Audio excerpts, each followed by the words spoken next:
Got to take a closer look at what this means for O.J. Simpson. What does it mean for Yale Galanter? Let's bring in our legal panel. Rebecca Rose Woodland, a defense attorney, criminal defense that is.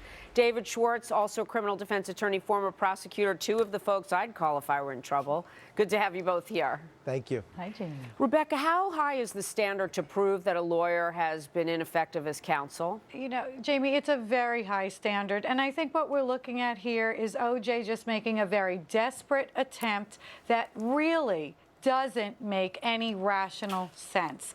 The idea that Yale Galanter would actually tell him to commit a crime, because as we know, what O.J. did, going into a hotel room armed with armed thugs next to him, was a crime. To take back memorabilia he claims was his. That's a decision for the police and a judge to decide, not O.J. on his own. To make the claim that his attorney would do that and then be subject to hearings like this, be subject to being disbarred and being put in jail for conspiracy of criminal behavior is outrageous. So you're saying, Rebecca, it's probably not worth the risk. We are even under, as attorneys, an obligation if we know a client's going to commit a crime to notify authorities. Jamie, absolutely. Correct? So, absolutely. David, let me ask you, there's three things that O.J.'s saying. One, I was told not to take the stand. I wasn't really given a choice. Two, there were plea deals on the table I wasn't informed of.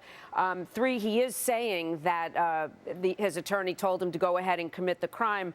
And the other one I had was, that his attorney said to go for it. There was also local counsel that was on the team, second chair probably, because I don't believe Yale was admitted in that state.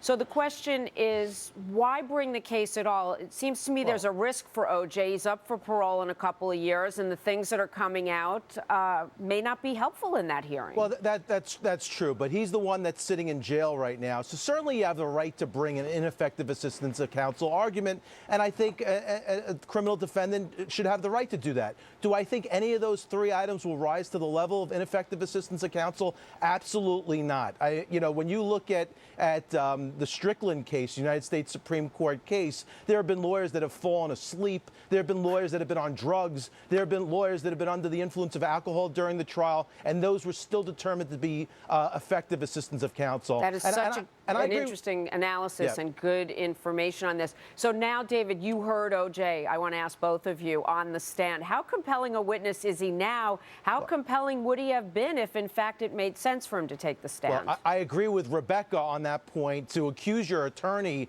of a serious crime like that, you better have the evidence and you better have the backup. So if it's just O.J.'s word versus Yale Galanter's word, Yale Galanter's going to win the day. He's a credible attorney. He happened to do a very nice job during that trial, and certainly he was effective during that case. And I wouldn't give his testimony any credibility whatsoever. That's O.J.'s testimony. The judge is going to evaluate all the evidence. That's clearly your opinion. And Rebecca, I'll ask you as well. How would O.J. prove that Yale Galanter told him, go and get your stuff, and knowingly that there were weapons involved, O.J. was going to ask for guns, let him go ahead and do that? How does he prove that? He doesn't prove it. It becomes his word against Yale Galanter's word. Now, in a normal case, you'd say, well, we're going to weigh it fairly. But in this case, you have O.J. Simpson, who has been clearly problematic over the course of time. Can I bring up one more thing with Absolutely. you, Rebecca, before we go? A lot of people say that he's in prison right now, not for going and grabbing his memorabilia, but because they believe he killed his wife and her friend.